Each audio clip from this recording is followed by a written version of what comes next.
समर्थ सुप्रभातम. हिंदू जागृती न्यास आणि श्री घंटाळी मंदिर संस्थांच्या प्रभाते मनी या कार्यक्रमात अमृतापाध्येचा सस्नेह नमस्कार. श्री ब्रह्मचैतन्य महाराज गोंदवलेकर प्रवचने 23 नोव्हेंबर. भगवंत कल्पनेच्या पलीकडे आहे. मनुष्याचा स्वभावच असा असतो की आपल्या कल्पनेत जेवढे येते तेवढेच आपण सत्य मानतो. पण आपली कल्पनाच किती संकुचित असते याचा कोणीही विचार करत नाही. जो कल्पनेच्या पलीकडे आहे, जिथे कल्पना थांबते, ज्याला कल्पना बांधू शकत नाही, त्याला कल्पनेने कसे ओळखता येईल? जो ज्ञानाच्या पलीकडे राहिला आहे, त्याला माझ्या तोकड्या ज्ञानाने कसं अजमावता येणार? माझ्या बुद्धीच्या पलीकडे तो आहे, तेव्हा त्याच्या इच्छेनेच त्याचे खरे ज्ञान होणार आहे. अविद्या ती हीच की आपल्या कल्पनेने होणारे ज्ञान हेच खरे मानणे. याकरता श्रद्धा आणि कल्पना यातला फरक ओळखावा. खरी श्रद्धा तीच की जी कल्पनेच्या पलीकडे राहते. प्रल्हादा इतके आपण नामाला सत्यत्व देत नाही. कल्पनेची मजल प्रल्हादानी नाही चालवली.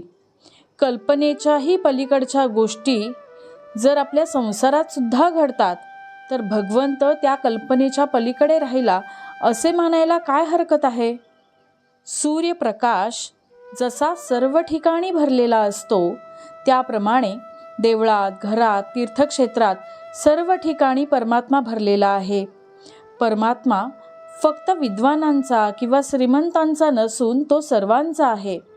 भगवंत सर्वांचा आहे, म्हणून सर्वांना तो सुसाध्य असला पाहिजे. एखादा मोठा गणिती हिशोब लवकर करू शकतो, परंतु खेडेगावातले अडाणी लोक गणित न शिकताही हिशोब बरोबर करतात आणि त्यांचा व्यवहार बरोबर चालतो. तसे विद्वानाला कदाचित भगवंत लवकर प्राप्त होईल, पण अडाणी माणसाला देखील तो प्राप्त होऊ शकेलच. भगवंताची दृष्टीच अशी आहे की त्याला आपले अंतःकरण स्पष्ट दिसते. ते जसे असेल त्याप्रमाणे भगवंत आपल्याला जवळ किंवा दूर करतो. मनुष्य जन्माला आला की सगळी नाती त्याला आपोआप येतात. त्याचप्रमाणे परमात्मा आनंदरूप आहे असे म्हटले की बाकीचे सर्व गुण त्यामध्ये आले असे समजावे. जसा मारुतीमध्ये देवअंश होता, तसाच तो आपल्यामध्येही आहे.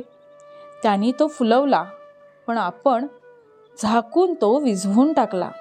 याला काय करावे? मामलेदाराला बरोबर असलेल्या शिपायाची भीती वाटत नाही, चोराला मात्र त्याच्या बरोबर असलेल्या शिपायाची भीती वाटते. त्याचप्रमाणे भगवंत आपल्या पाठीमागे आहे ही जाणीव त्याला असते. त्याला उपाधीची भीती वाटत नाही, कारण ती त्याच्याच इच्छेने आले आहे अशी त्याची खात्री असते. आपण आपले मागले घडलेले सर्व भगवंताला अर्पण करावे व पुढची जबाबदारी त्याच्यावर पडते. बोधवचन. जे निश्चित नाही त्याचे नाव कल्पना होय.